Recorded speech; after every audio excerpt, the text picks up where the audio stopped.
Usa ka pagtuo, usa ka tingog, usa ka katawhan.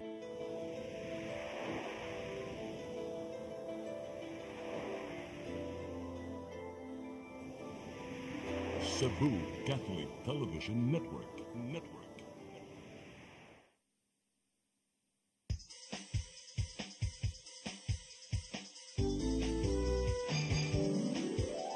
Hello Cebu, maayong buntag. Nagsunta ang kahayag nga nagsulit sa matuod, kadagan sa panghitabo.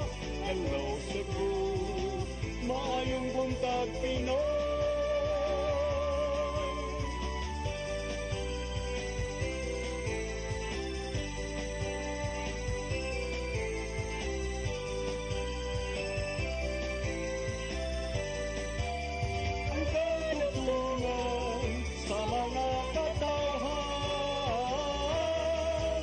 Hello Cebu, hello Cebu, maayong buntag Pinoy, maayong buntag Pinoy, maayong buntag Pinoy. Hello Cebu, maayong buntag Pinoy. Adlaw karong Biyernes, pizza 20 sa buwan sa Disyembre 2024. Kami yung mga lagad sa kahanginan. Ako si Malu Inocando Tabar. Ako si Attorney John Destacamento. Uban ni hangtod sa alas 9 karong buntaga sa itong programang Hello Cebu, maayong buntag Pinoy. Dito maglangan ato ding ipadangat kining atong latest weather update. Nga itong linya karon attorney si Miss Ana Dumdum. Miss Ana, good morning. Yes, ma'am. Good morning. Makalito weather forecast for today. As of alas 3 or ganyang kadlaw, natin ginamonitor nga low pressure area nga formerly mo ni siya si Kerubin. Nakakini siya may kadagatan sa mahinog kamigin as of latest. And sa atong forecast weather condition, ang Tibok Visayas, ma-expect nga adunay mapanganuron nga kalangitan ug adunay mga katag-katag, mga pag-ulan ug mga thunderstorms dala sa LPA nga nahisgutan. And sa forecast wind and coastal waters, ang Visayas posible makasinati og kasarangan ngadto na sa kusog nga hangin gikan sa Sidlakan ngadto na sa amihanang Sidlakan ug ang karagatan kasarangan ngadto na sa Baluron ug ang atong wave height posible moabot sa gikan sa 2.1 ngadto na sa 4.0 meters. And ang atong kadagatan na ay pag Hunas inig alas 8:38 sa kabuntagon. And naay pagtaob inig alas 3:7 sa kahaponon. Ang temperature forecast for Metro Cebu karong adlaw nasa 25 to 29 degrees Celsius. Ang haring adlaw ni silang ganing alas 5:56 sa kabuntagon ug mosalop inig alas 5:27 sa kahaponon. Og dili lang ko naman kini sa Ana Dumdum, gikan diri sa Dios Pag-asa Mactan, maayong buntag. Miss Ana.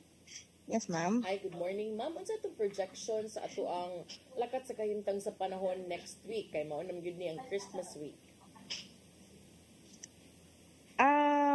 So far, ma'am, ang weather system nato lang ginamonitor sa duol sa Visayas at na tay ginamonitor nga LPA apan expected nga kini siya mo move pa westward.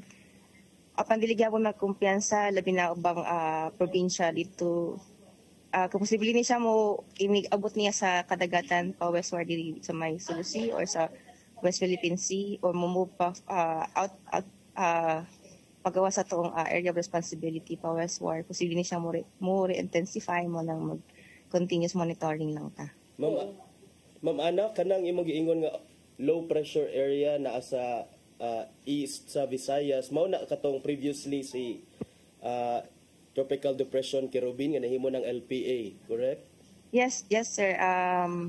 LPA siya karon pero so far gina-monitor pa lang and nagalihok na siya pa westward, sir. So ni atras siya dili siya mo westward so padung siya sa land. Yes, sir.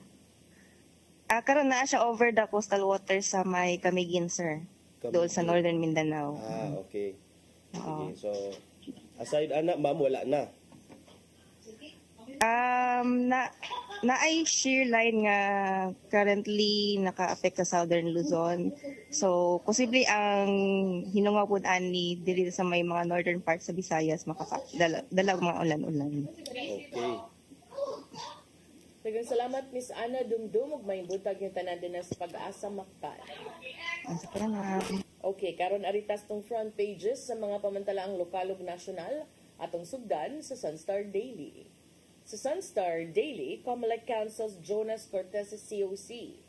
Sa super balita, kandidatura ni Cortez gikanselar. Sa The Freeman, material and false representation, Comelec junks Cortez's COC. Sa Banat News, namatay nga dalagita gigang rape, pipila ka adlaw sa wa pa namatay nagpablatter. Sa Philippine Daily Inquirer, Marcos and Cabinet comb 2025 budget for insertions. Sa The Philippine Star, Marcos vows to review 2025 budget insertions. Sa Manila Bulletin, Marcos wants to restore original 2025 budget. Ug sa Tempo, Marcos on Veloso clemency, malayo pa. Mao gatong front pages sa mga pamantalaang lokal ug nasyonal sa mong pagbalik ang may padangat kaninyo mga balita nga nahipo sa itong kaubanan sa CCTN News and Public Affairs team. Please stand by. Hello Cebu, maayong buntag Pinoy. Maayong buntag Pinoy. Maayong buntag Pinoy. Discover the beauty of the Philippines.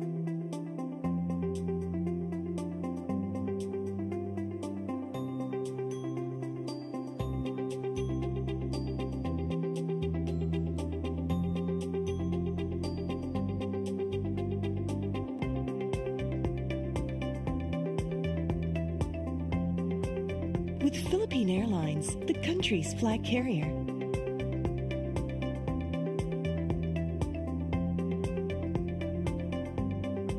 The airline that lets you feel the warmth of the nation.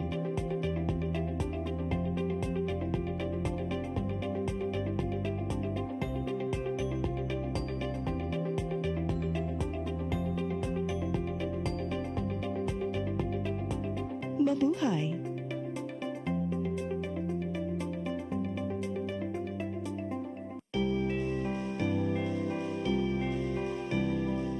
Ang panahon sa Advento nagsugod na.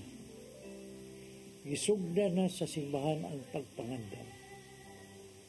Apan, igsuon. Kita usab angay mangandam, alang nining pag-abot sa atong Ginoong Hesus.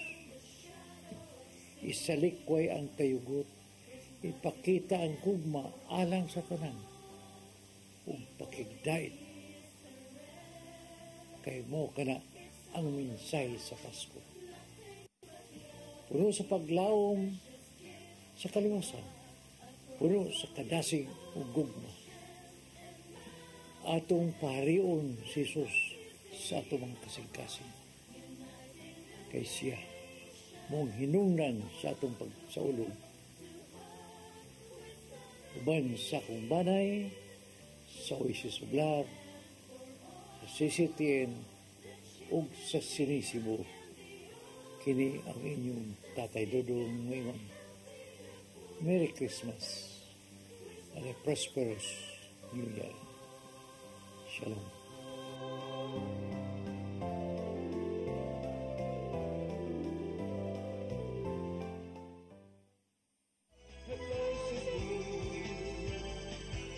Hello Cebu, maayong buntag Pinoy. Maayong buntag Pinoy. Maayong buntag Pinoy. Balik sa Hello Cebu, may buntag Pinoy ug karon sa atong mga balita. Nagunas to mga balita karong buntaga, Commission on Elections kun Comelec 2nd Division mikanselar sa Certificate of Candidacy ni dismissed Mandaue Mayor Jonas Cortez alang sa umaabot nga 2025 midterm elections. Kampo ni Cortez musangat og motion for reconsideration ngadto sa Comelec. Ang kasayuran ihatod ni Mary Rose Sagarino. Sa desisyon nga giluwatan kagahapon sa Commission on Elections 2nd Division, gikan sila niini ang Certificate of Candidacy ni dismissed Mandawi City Mayor Jonas Cortez tungod sa material og false representation. Ang desisyon nagsumikad sa usa ka petisyon sa abogado nga si Irvan Estandarte. Kinsa ni pasangil nga si Cortez nakahimo og usa ka seryoso nga misrepresentation pinaagi sa pagbutang sa iyang COC nga siya kwalipikado alang sa katungdanan nga iyang gitinguha nga mapili. Dugang pa nga gibarkahan ni Cortez ang iyang COC og NA o not applicable sa mga kasong giatubang. Gitataw ni Estandarte nga si Cortez kinsa rin sumiter sa iyang COC ni atong Oktubre 4 tuyong mihimakak sa pagbutyag sa iyang dismissal case sa ombudsman diin siya gipahibaw ni atong Oktubre 3. Gisuportahan sa COMELEC ang petisyon ni Estandarte nga nag-refer sa Section 74 ug 78 sa Omnibus Election Code. Ang Section 74 nagmando nga ang usa ka COC kinahanglang mo pa matuod sa kandidatura ug eligibility sa tawo nga nag-file niini. Samtang ang Section 78 nagtugot ni bisan kinsa nga mosangat og disqualification petition o pagkansela sa COC base sa mga bakak nga material representation may kalabutan sa eligibility. Ang desisyon gipirmahan ni Presiding Commissioner Marlon Casquejo, Commissioner Gray Bulay ug Nelson Celes sa 2nd Division. Gibutang pa sa desisyon nga wala nakasumiter og tubag ang kampo ni Cortez. Gikasagmuyo sa kampo ni Cortez ang desisyon ug mosangat sila og motion for reconsideration sa COMELEC and banks. Well, what happened was the last day is a Saturday, and usually under the rules of court, if ang last day is a Saturday, then it will be on the next working day, which is a Monday. So during on Monday, it was personally filed in the COMELEC office, and there was also an email with an acknowledgement on that day. So we are confident that it was filed on that working day. So whatever happened, ganun wa nila na consider. We will be questioning that in the MR. Apart from that, also the fact that actually the case that was resolved, the issues that were resolved in the case were actually the main issues in the certiorari sa Supreme Court. Ang disqualification case ni Cortez lahi sa dismissal case nga giatubang niini, di nahatagan sila og temporary restraining order sa Supreme Court. Lahi ni siya, this is separate, but this is based gihapon on the main issue that Mayor was disqualified ko, no. So atong gi-question mo sa Supreme Court is whether or not executory ba ang disqualification. Because considering once disqualified ka, kani siya, this is irreversible, no. Dili na siya makuan, dili na siya mabalik, di pareha og dismissal nga if mo reverse ang korte, you can still get back wages and other. Sa iyang bahin, nang hinaot si Mayor Glenn Bresede nga positibo ang resulta sa isang at nga reconsideration. Ni padayag siya sa iyang panghinaot nga mupatigbabaw ang demokratikong proseso ug mahatagan og kahigayunan ang mga mulupyo sa dakbayan sa Mandawi nga makapili sa ilang gusto nga mga lider sa umaabot nga piniliay. Manghinaot lang ko nga ang napaydemokrasya gyapon dili sa Pilipinas.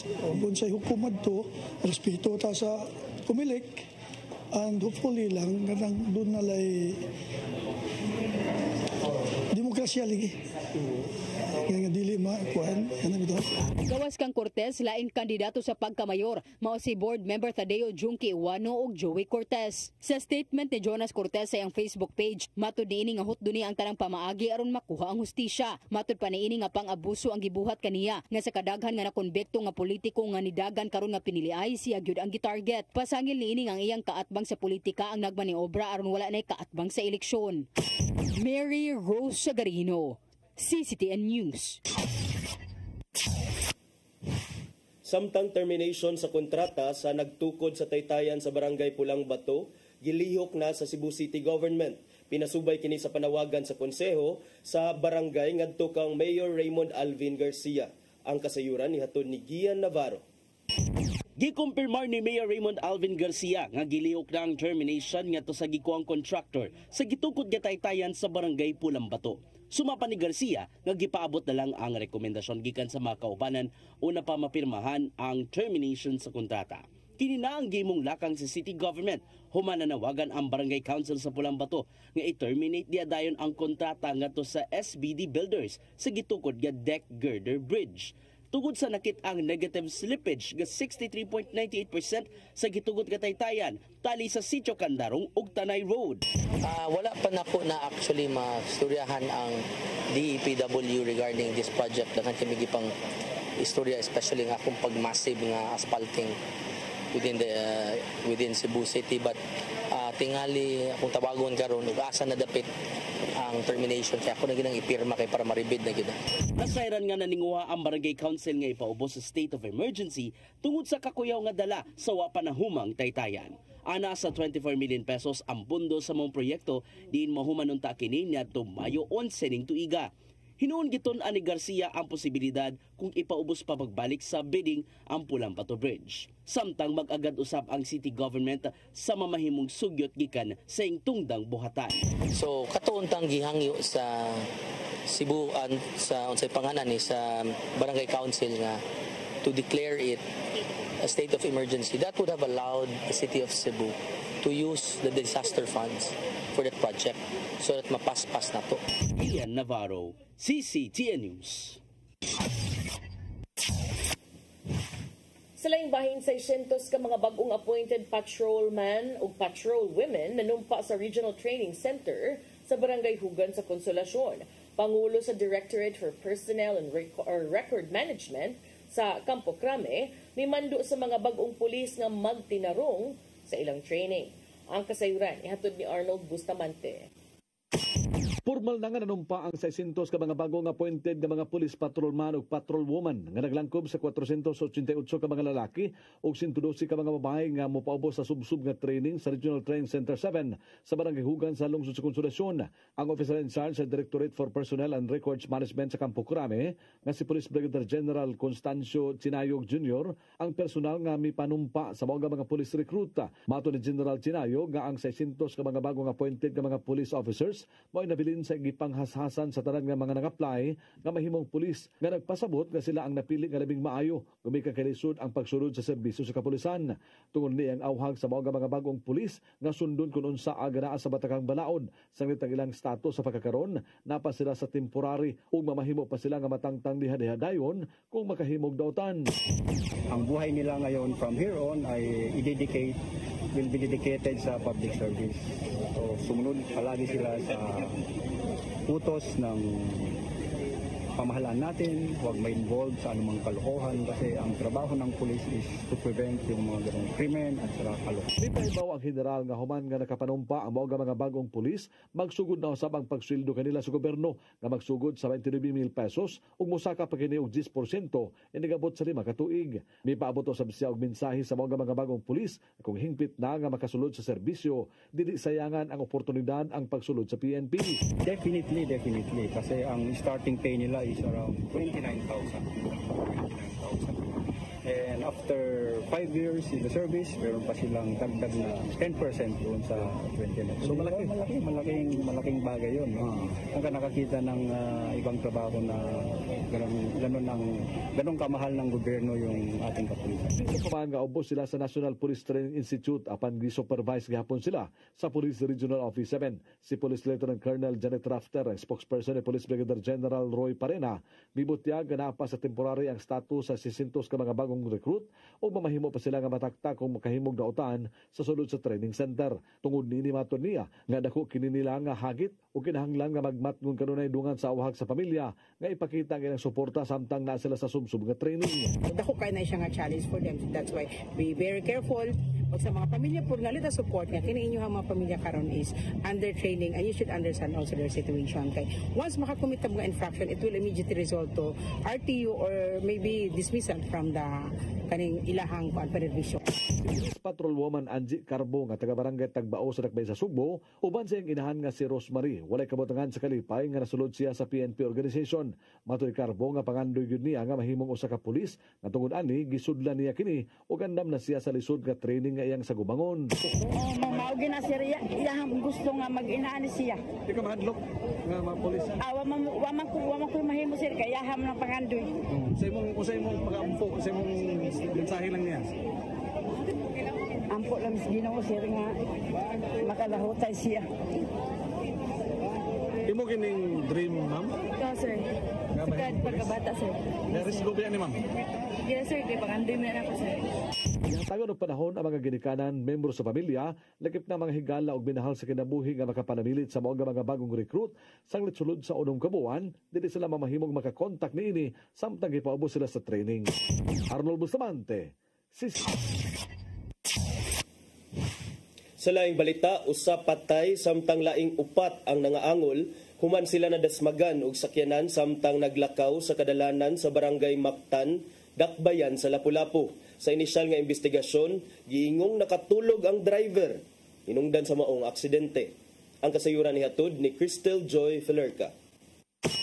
Karong adlaw unta gamiton ang mga gipamalit og padong pangpaliton nga mga gamit ni Emilia Maglente Gulani, 34 anyos, alang sa Christmas party sa iyang 8 ug 11 anyos nga mga anak. Apan wala na kini makatiwas og palit tungod kay nadasmagan siya og sakyanan ni adtong Lunes sa hapon, Disyembre 16 sa ML Quezon Highway suong Barangay Mactan sa Dakbayan sa Lapu-Lapu.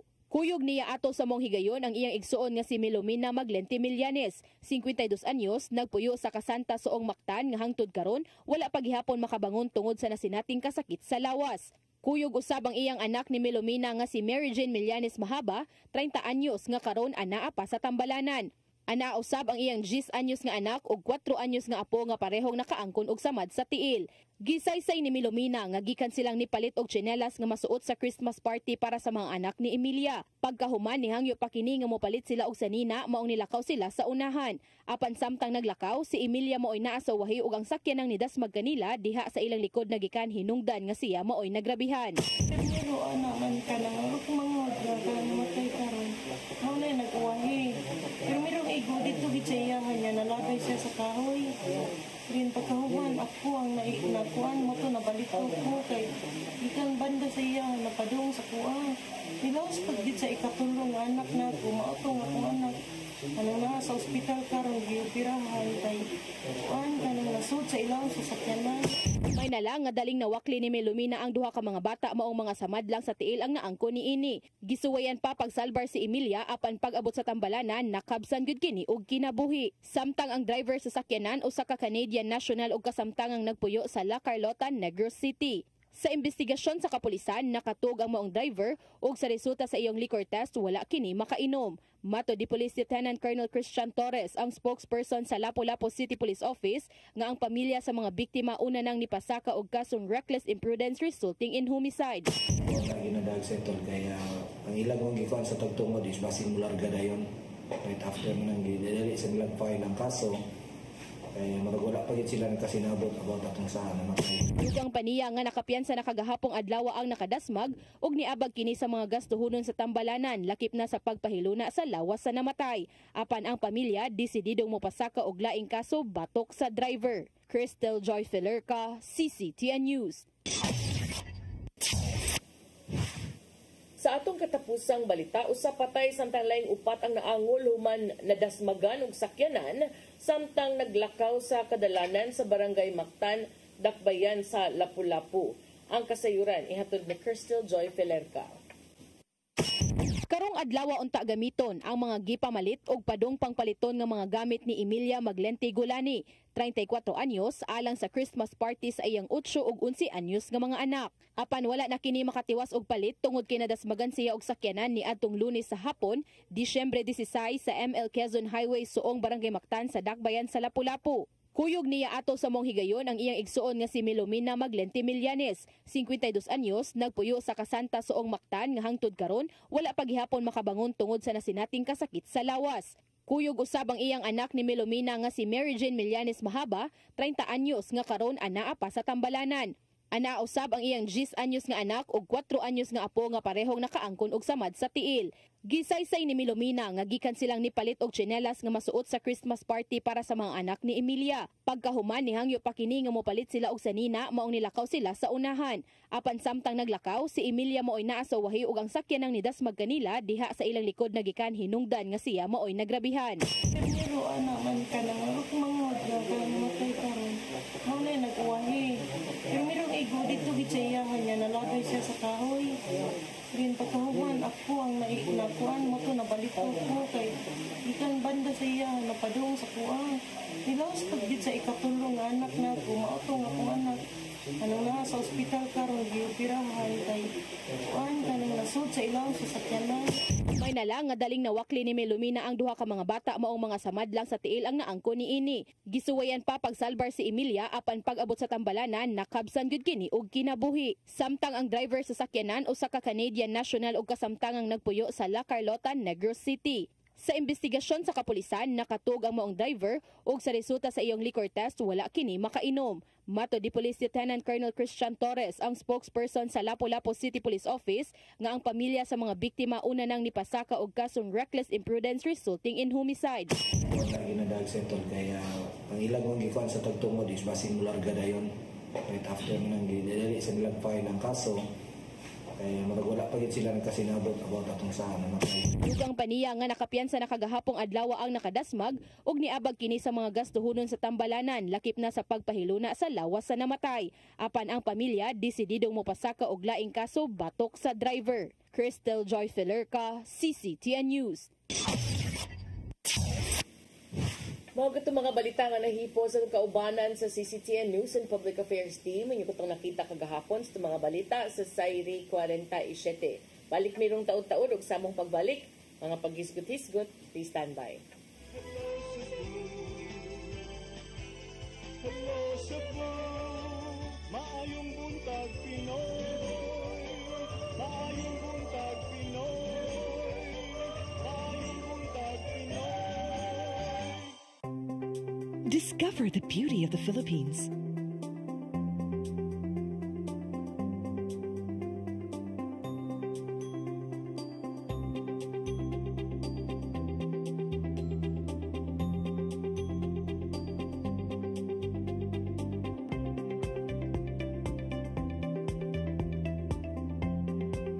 With Philippine Airlines, the country's flag carrier.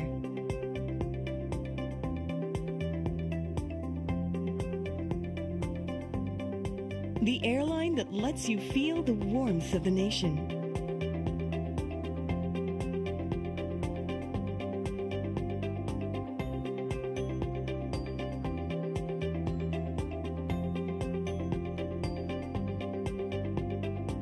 Mabuhay.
Balik ta sa Hello Cebu, maing buntag Pinoy, nya arita sa to ang mga paghisgot-hisgot. Unahon nato ang hitabo kagahapon partner kay na kugang ta sa update nga ang COMELEC may kanselar na officially sa COC ni Mandawi City may candidate for Mayor Jonas Cortez. O unsa implications ana attorney, and ang ako yung number one question is, di ba ningon man sila mo appealar sila, okay, mo appealar sila, mo seek sila reconsideration, but if in the event nga ma-deny, pwede pa ba siya pulihan? Like, di ba kung mo file tag candidacy na amang gid ibutang other person in the event of death or whatever mga unsa na. So unsa may tabo niya? Nabay maka lansar yang asawa ba ka, pwede bang mupuli niya? Well, first, ang decision sa COMELEC, kay naa pa ni sa division level, so pwede sila mo na ilang gibuhat karon mo file sa MR, and then I believe na apasad ni siya NBank nga level. From the NBank, ang decision sa NBank pwede nimo i-elevated to sa Supreme Court. So taas-taas pa ang lanaton, partner. Pero once nga maabot sa Supreme Court and the Supreme Court decides with finality nga indeed dunay material misrepresentation nga nahitabo because wala gibutang sa certificate of candidacy ni sa COC ni Mayor Cortez ang katong mga kaso nga supposedly iyang ibutang, kana pwede siya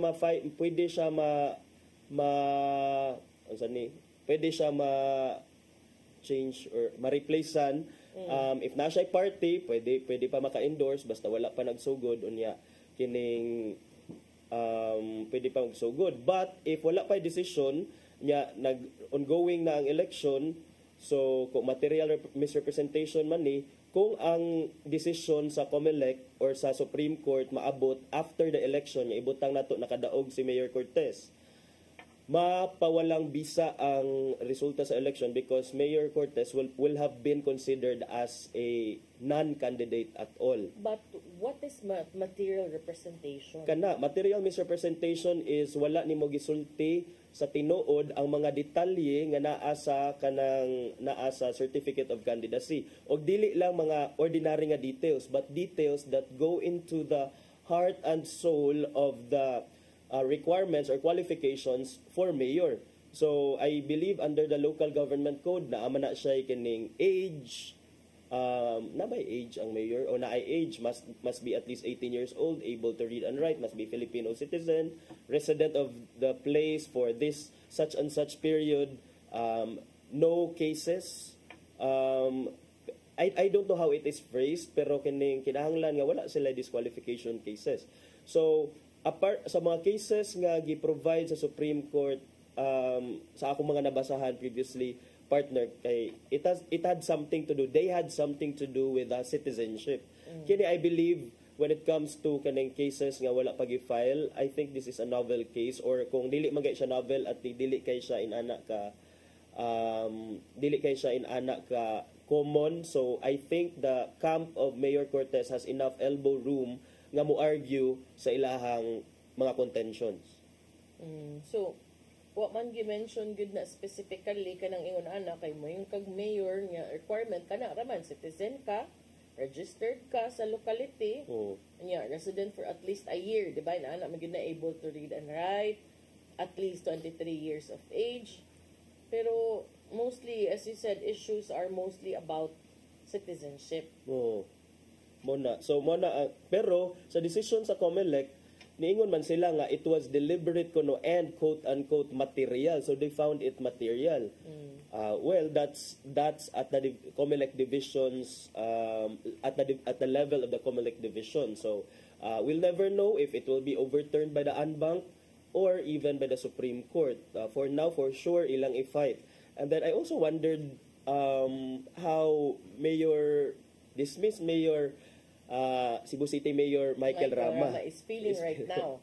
Yung siya, review haragod ninyo ang ako ang COC dito sa may nabutang NA sa to. Unsay nabutang dito. Pero so, to me, murag, kuan pod, kanang sobra ra pod. If this is a political move, I think it's too much. And murag, para nako, it doesn't sound also good on the part of kung kinsa manggay kaatbang kanang mga inana nga consideration ba kay kaning inani good moingon mo gud ang mga tao nga kuyawan man gyud siguro gyud ay mo ni Jonas inana ang dating ba.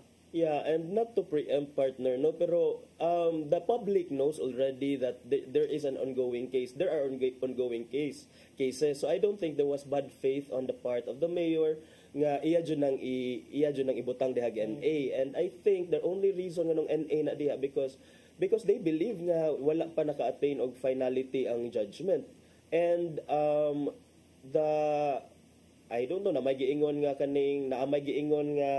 kining public knowledge unsay tawag aning kanang the court can naay maguna-una ko kining naay gitawag nga kanang for things nga wala nahibaw-an sa court. Naay mga things nga nahitabo publicly nga the court can take cognizance of it even if wala siya diha gibutang kahibaw man ta nga there's ongoing. So for that to be material or deliberate, I don't know. I think that's questionable para panako. Okay. So kanang kuan pa ni kanang taas pa niglatasonon. So pila pa ka legal remedies ang ilahang pwedeng mahimo ani attorney? Mo to akong giingon partner nga karon na sa MR kay kinahanglan na nimo i-exhaust tanan nimong remedies before ka mo resort to Supreme Court.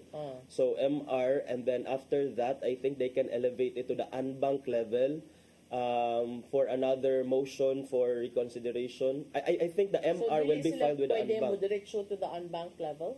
I think pwede. Kay pwede sila adto sila mo MR sa en banc, and then ang en banc kung unfavorable sa ilaha, diretso na sila sa Supreme Court considering ang mga issues ani kay of a nature nga kining dapat ma-resolve dayon. So it's a Supreme Court murag maka-entertain ra ani nga klase sa kaso.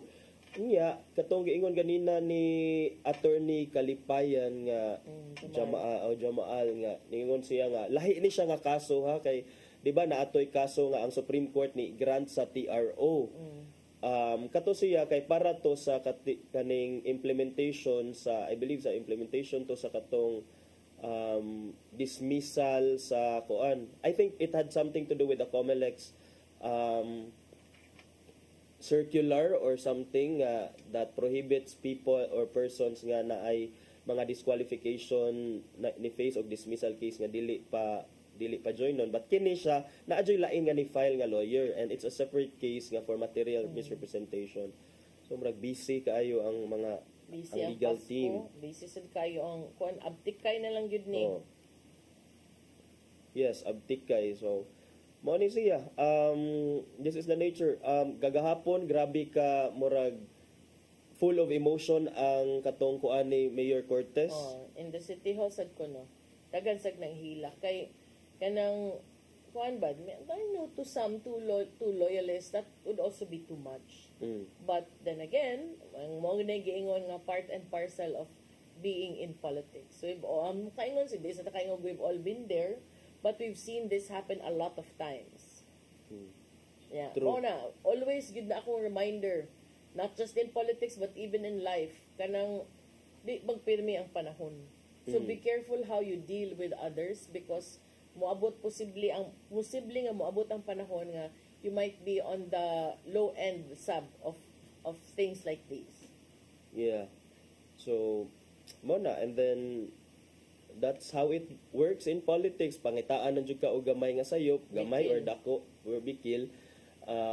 So it's for the side or the camp of Mayor Cortez, murag unfortunate kaayo na mga nakaingon nga murag gipunteriya gid siya, gi-project gid siya. Targeted gid siya as how he phrased his official statement kagabi or kagahapon. So tan-aw nato ni unsay ang update kay tan-awon mo they scored man katong sa last nila nga case by katong when the Supreme Court granted the TRO. So let's see if for this one ma-overturn ba ang decision sa COMELEC division. Muna siya partner. Sige. Yeah, Dayon mo dira. Ayaw mo pagpasko, pagtuon gid mo sa iyong mga kaso. Mao lagi wala gid. Dakop gid ni. wala man ipuas ang mga kuan mga abogado o syempre so maka nga we earn by the kuan. We earn by every pleading and strategy. So and then again katong kang since mura ni sila same og case ni Mayor Michael Rama, mga disqualification cases nga mga mayor Melanzar mayor ambot lang ka kung doon na ba ni file og susama nga kaso against Mayor Michael Rama. Kung wala siguro, basig maayo. file pa. Imuon ning basis. Pero basin sad og dili NA ang gibutang dito kay stricto manggod sad ang mga government offices anang must not be facing any cases whether must not civil. have been convicted by any crime involving moral turpitude. Oh, kana kay requirement man na siya sa mga sa mga under the local government code para sa mga elective post. Unya, kung may filed lang, lahi man siguro ng filed. Okay, convicted man ang required. Convicted man gid ang letter of the law. Yes, napay letter of the law. Ay kahuman ana imong human na imong finals no, pwede na ka magpa-enroll. Atong tawagan ditong din na ay mo apas. Pero mao ni siya nga kining ang letter of the law man lagi na technical usahay unya dayon kining ana ka lingaw ang local government scene, ang local government code nga law kay busy kay labi na panahon karon sa election, going into the elections mao ni, and then ang mga implications ani ba ang mga taga Mandawi for sure kung dili ni siya ma-decidean dayon unsa man maglibog sila kinsa ilahang pambutaran. Siguro di na sila decided na sila. Depende siguro kani pananako mga ingunan ni makapalansang ni. Although nasa possibility nga katong mag-Jonas unta murag di na gyud siguro ni or madaka sa press release nga wa na gyud dismiss na gyud di na gyud disqualified na gyud from running. Ana na lang ba? Pindi na nas kuan check ka inig kuan kampanya og inig pulong-pulong. Sige paningkamot mo kay hapit na election May ka January lahos-lahos na ni. Sige, aritas laing isgutanan na to yun. Unsa pa imong gustong mga... Wala lagi sila ni hunong lagi. Wala sila ni hunong. Kaya nanawaon na nasa third impeachment complaint against Vice President Sara Duterte filed by a group of lawyers and priests. Kaya ang permiro nga mga impeachment complaints filed by mga civil society groups, mga... Kung kini, this one is unique. Kay nanajoy mga aside sa ordinary people. Makaing ba ta ordinary people? Di sad ordinary kay non-politicians. Supposedly non-politicians ang mga pare pero unsa ilang gi-invoke nila nga no, this is dili mi magpakahilom. This is our moral obligation to do. Still ang impeachment complaint nga gi-filed by a group of lawyers and clergy on the grounds gihapon ni sa matud pa nila misuse of the confidential funds entrusted to the office of the Department of Education Secretary ni adtong sa panahon ni Vice President Sara Duterte pa ang education secretary partner. Unya I was reading the news. Unya, I read the name of attorney Amando Vergil Ligutan. This is a familiar name. Because he is also one of the lawyers of former Mayor Tommy Osmeña. Oh, okay. So, maudi ay. So, si attorney Ligutan, a Cebuano lawyer, I suppose, or Cebu-based lawyer, matod pa nga ni file sila sa ilang impeachment case. Mo ba ni siya? Partner? Yes. Okay. Attorney Ligutan kay for her culpable violation of the Constitution, bribery, graft and corruption, plunder, malversation and technical malversation, and betrayal of public trust kuno partner. So, muna ilang jung giapas bisag unsa naman tarong pitsaha. Hapit na ang Pasko pero murag na naapas pagyud ang third impeachment complaint against Sara. Ang mga taga-diocese of Novaliches pod kay matud nila nga ilaha lagi kuno tong moral obligation nga dapat yun sila mo join in the filing. Although mo na there should be a separation between the church and the state, but kini sila di kuno sila magpakahilom because morally that is what they're supposed to do. Yeah, kanong umayon sa separation of the church and state nganong inig panumpa sa mga politiko mayon slag so help me God. Kana kay mga labot lagi. So mo na siya base sa naa sa constitution nato partner according to Speaker Martin Romualdez na akonoy si Speaker Martin Romualdez dunay maximum of 10 session days to include an impeachment complaint in the order of business in the plenary and a maximum of 3 session days to refer it to the House Justice Committee. So I'm not sure kung appeal pa ba ni sila before sila mag Christmas break or naam sila Christmas break, no? Appeal pa ba ni sa ilahang agenda kay but one thing is for sure, whether ma-appeal or not, for sure the ball will continue rolling even after 2024. So ang mga events in the next year murag kinahanglan nato atangan, partner, kay murag goodbye kuan pa ni sa goodbye earth o goodbye unsa to katong pabuto. Mga kuyo kay tangan. So mauna politically murag wala gihapon ni subside ang kuan, partner, ang ni subside ang mga emotions, do na gihapoy mga dagko gihapon nga mga panghitabo politically sa atong nasod. Nagpagawas na ba og Christmas message ang presidente, partner? Di sa man. Wala pa man siguro. Ambot ga unsa yang tawag unity sa unity gihapon siguro. Depende sad. Message of unity. Bito basin og kuan pa na, basin og kanang basin inig ka next week pa kay na pa may 23. Na pa may 23. Kay aptik ba ya kaayo mga message samot na karon, di ba? So mo na no, nya daghan na naway attorney. I don't know kung daghan ba gyud no, but nalang ko nakita nga mga nanaway na bag-ong mga kwarta ng gawas ba. Is this kuno an attempt to kanang get rid of Ninoy Aquino in the 500 peso na bill, or is this kuno an attempt mao na ba kuno ni ang uso karon kanang kalimtan ang history? Ako, I don't mind unsa kinsa nang naong na adi. Sanay kwarta. Importante ko na ay inaana sa kong pitaka. But historical revisionism, we're past that man kuno, and I agree bitaw kanang we cannot be forever entangled with our history and not move on as a nation. O ginay kay kung sige ta nato kuan sa tong history, murag dili ta maka-move forward, and I think i-capitalize nagmaayo sa mga oppositions sad. Na may point nga we should not forget what happened in the past, but dili lang sad siguro ta forever nga magpabilin ta didto. Kay we have to also move forward as a nation. So I think the fact nga atong gi-elect ang anak sa usa ka giingon nila nga dictator speaks volumes about how we have kining moved on as a nation. How we have forgotten. Wala sa siguro. How marag nakadawat lang ta.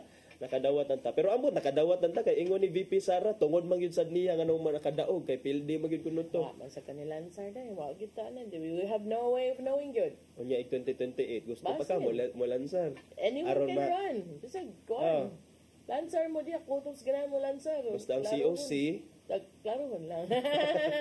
Onya ang reminder di ha kay Friday ba ron nya next week is already Christmas week. Ningon ang Philippine National Police Anti-Cybercrime Group nga bantayan karong mga panahonang mga cybercriminals nga mag-target og mga individuals aron makakawat og kwarta ug makahatag og kanang financial harm sa atong mga kaigsuonan. So karon text scams are now being integrated into legitimate message threads. Maunay bag-o nga mga bag-ong modus, kana mo ingon sila bag-o ning modus. Doon na yung mga ma-insert na. I don't know how, I don't know like why, but they're able to insert na mga fraudulent short messages kaning SMS or text message. Yeah, ang iyang appearance kay mura na yung genuine conversations with kanang identified nga mga government agencies or corporate personalities, making it more difficult matud pa for account holders sa pag-differentiate between real and fake messages. So giawhag sad sa PNP Anti-Cybercrime Group ang mga nag-iyag cellphone nga magmatngon sa mga mensahe nga dunay mga link bisan paggikan ni sa bangko or gikan sa financial institutions kay posible ni nga gitawag og spoofing scam. Yeah, a spoofing scam is kaning klase sa scam nga mogamit og phishing links sa text scams. Unya, magtuog gid ka pananglitan a certain bank, a certain financial institution. Mo send mo message, we're trying to verify blah blah blah. Yeah. Click this link. So kana ayo na lang yun kay kung tan-aw nimo legitimate gyud kay tan-aw ng iyang mga threads unya maka-click ka. Nya na ilad na day ka, nahurot na. So nibalik na sa ning mga scam partner kay ni-dive down na maningta to. Oh, syempre na matinding pangangailangan sad nila ngita sad sila mga paagi. Mao na nga magmatgon yun. And also do not to me kay I notice even my number received calls from foreign countries. So do not ever answer, especially if you're not expecting any call or you don't know people from that place. Mao ra gid nako instructions sa akong anak. If you don't know the number, do not answer. Ana ra gid para safe. That's safe. Kung gusto sila mo text sila, magpaila sila, kinsa sila. Also etiquette man sa. Texting before calling. So mao lang to ato mga pahimangno nya dayon kining murag sa after sa Pasko padung sa bag-ong tuig partner kinsa may ato ang kuan dere. Unsa? Dili ra ba ko makalingkod. Sige lang, naaray schedule i-post. Naaray schedule i-post niya din kining sa atong mga pahimangno lang sa mga atong mga viewers nga magkita-kita gyapon ta after sa New Year nga kompleto tag mga kuya mo.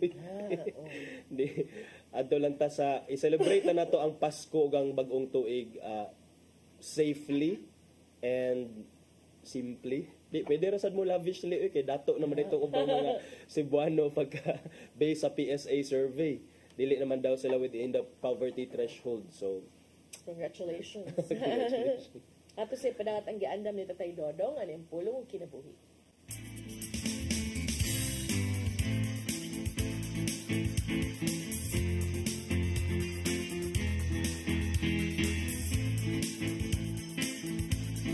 Ang pulong mo ang diwat sa dalan ko. Ikaw mismo kinahanglan maghimong panag-ingnan so sa kamayong buhat.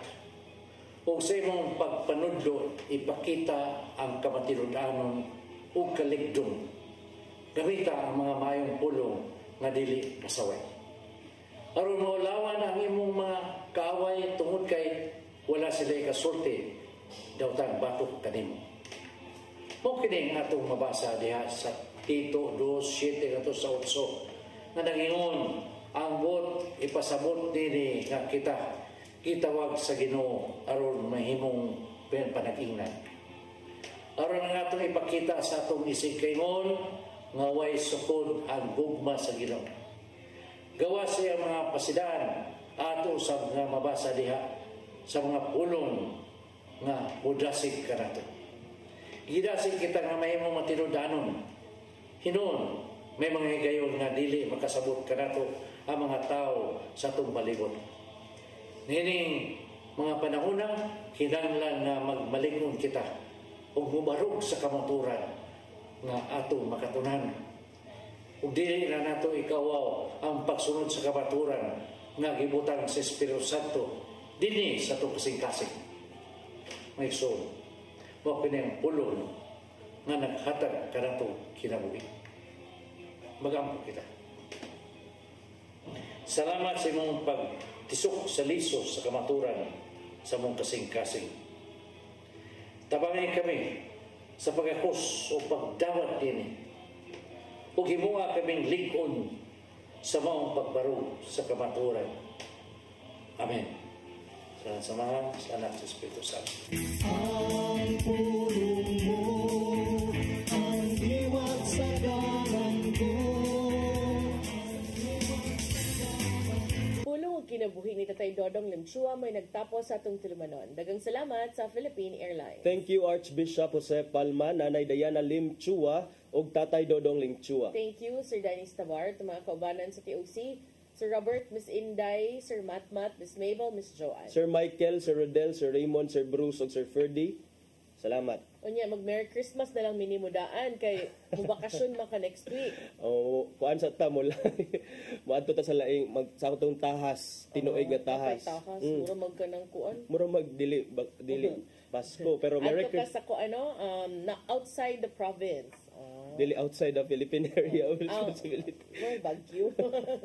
Merry Christmas sa tanan nga mga viewers ato sa Hello Cebu. Salamat sa inyong makanunayong pag-uban. Pag-uban namo kanunay dinhi sa kada buntag dinhi sa atong programa. So Merry Christmas. Makanunayon, bahalag kami dili makanunayon nga makauban ninyo tungod sa mga responsibilidad kay di man lagi ta Disney princess, no? Pero salamat kay sa iyong papakig-uban niyo. 5 days to go na lang, attorney, Pasko na. 5 days sakto ba? So 20 na dero. Sakto. I hope your Christmas is spent ka ng relaxing with family. Mental stressful. Diba? Dili stressful. Yes. So niya, salamat sa inyong papakiguban. Happy weekend natong tanan. Ako si Maluy Nocado Tabar. Ug ako si Attorney John Destacamento. See you next week sa Hello Cebu. Mayong buntag Pinoy. God bless us all.